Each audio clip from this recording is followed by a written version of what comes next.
So this is like my third or fourth time trying to record this video because I'm realizing that talking to a camera is hard and it's a skill that needs to be learned, and I have like almost no practice. So that's that.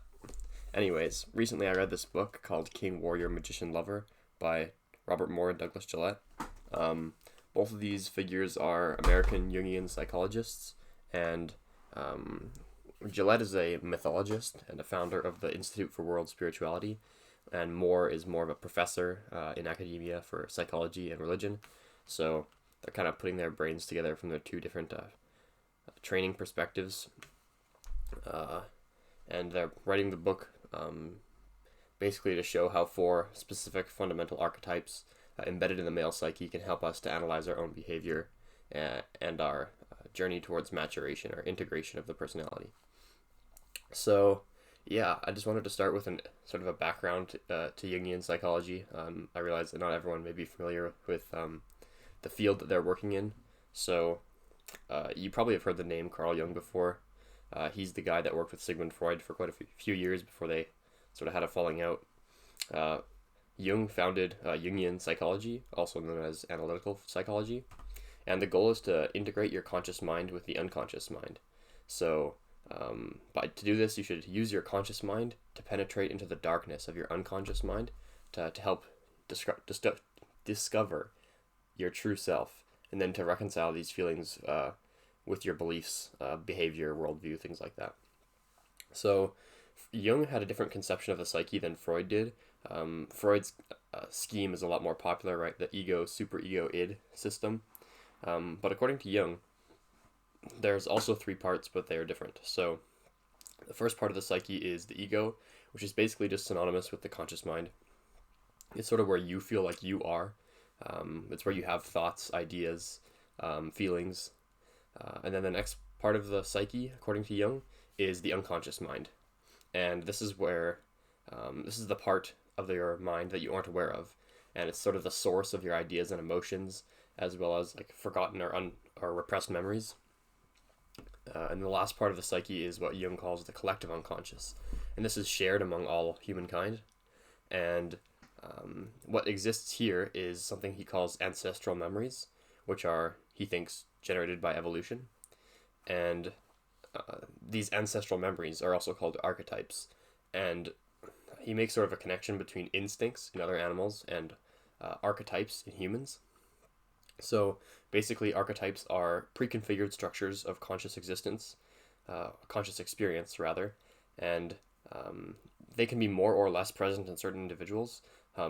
Nonetheless, they are present in every human person. So it is these archetypes or ancestral memories that are the focus of the book, King, Warrior, Magician, Lover. And there are tons of different archetypes, right? Not just the four. And I'm not even sure that any of the archetypes in the book were mentioned or talked about by Jung. So instead, they just seem to be something the authors sort of made up. But they're working within this Jungian tradition in the sense that they're talking about the unconscious, archetypes, things like that. So getting into the actual structure of the book, like I said, there are four archetypes. In this case, they're talking about men. Each archetype has a triangular structure. So they have, at the peak of the triangle, they have the archetype in its fullness. I have a photo here. There you go. And then at the bottom of the triangle, there's two shadow forms, what they called. And each one shadow pole is characterized by deficiency, or the passive pole, and the other pole is characterized by excess, called the active pole. Now, these structures of these archetypes are sort of the adult forms, and Moore and Gillette think that there's also like a parallel triangular structure for people in their younger years, which they call boy psychology. And then once this boy psychology is matured, it becomes the man psychology. And in order for the switch to be made, there has to be some sort of like initiatory ritual. And the authors point out that a lack in ritual in contemporary society has resulted in the loss of masculine archetypes, and instead is promoting like boy psychology in the world, which is fundamentally immature. So yeah, let's get into the get into the four archetypes now. So I didn't want to like go into every one as well as the shadow form because that will take too long. If you want to know like everything, you just read the book. I've put a link in the description to buy it.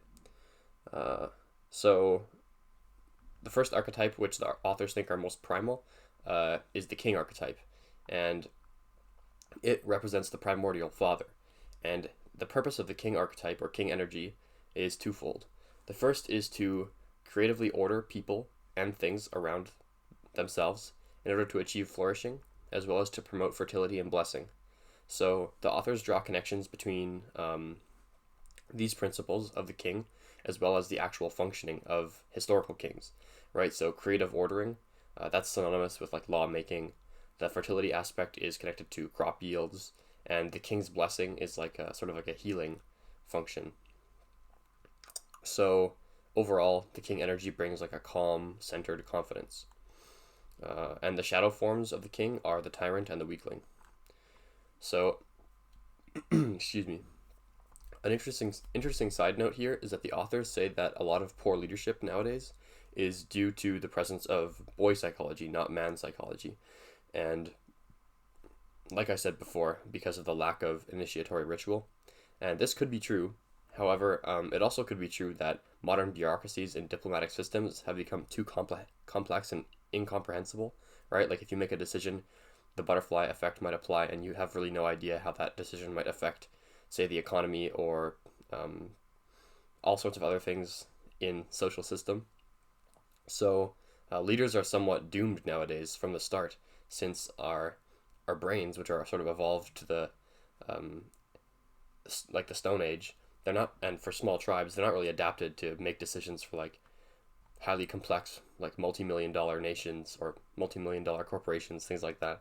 So it's difficult for people to actually have good leadership nowadays. I don't know if I believe that, but just another perspective. So the second archetype that they talk about is the warrior. The main trait that characterizes the warrior is the aggressive dedication of oneself to a higher principle or idea. So the aggressiveness aspect is sort of a motivating energy that pushes you to go out and get things done and to make split-second decisions. Basically, it's what allows you to act in any one scenario. At the same time, a mature warrior uses discernment to know when aggression is called for and also when it is inappropriate. A true warrior is also acutely aware of his own limitations and of the fragility of life, so he is humble. And it is this awareness of his own limitations that helps to invigorate the warrior as he is able to live every day as if it is his last. So overall, the warrior type is disciplined, decisive, and dedicated. The shadow form of this archetype are the sadist and the masochist. The third archetype is the magician. So central to the magician is the process of knowing and understanding. So the knowledge that's held by the magician is often secret knowledge, right? That's what sets him apart, is he knows things that others do not. And also characteristic of the magician is what the authors call every man's inner BS detector. So essentially they're talking again about like discernment and wisdom. So the purpose of the magician archetype then is to demarcate or to distinguish good from evil, and then to advise others on which path to take based on that information. So in order to do this, the magician must control the flow of information such that it benefits himself and the others around him. The shadow form of this archetype are the manipulator and the denying innocent one. So the last archetype is the lover. So the lover functions to unite and connect each person through sensitivity to elements in the external environment, which include objects as well as other people. So the way that the lover is sensitive to others and to his environment is, of course, through the senses. So in this way, the lover can be described as sensual because he is attuned to his senses and feelings. Men channeling the lover energy are often high in extroversion, they are dreamers, they have intense emotions, and they're very empathetic with others. So because the lover feels this connection to the entire world and as well as everybody else, he's capable of breaking down barriers that might exist, and he seeks to manifest this connection through the senses in every way that he can.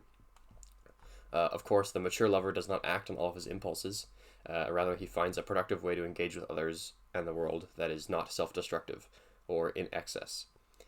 And the shadow forms of this archetype are the impotent lover and the addict. So those are the 4 archetypes, and overall, I quite liked the book.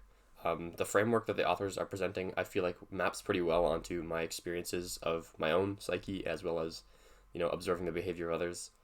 So, although it's like really unlikely that you're fully immersed in one of the shadow forms of one of these archetypes, unless you maybe have like a really traumatic childhood or something, I don't know. But if you honestly look at yourself, you'll definitely find ways in your life that you are perverting these archetypes. Probably not all the time, like I said, but you make a decision and then you look back and regret it. It's probably because you have perverted one of these archetypes. So once you notice that, you can go back and correct these mistakes that you've made. So that's sort of the most beneficial thing that I've found so far about this book, is it presents a good framework for analyzing your own behavior.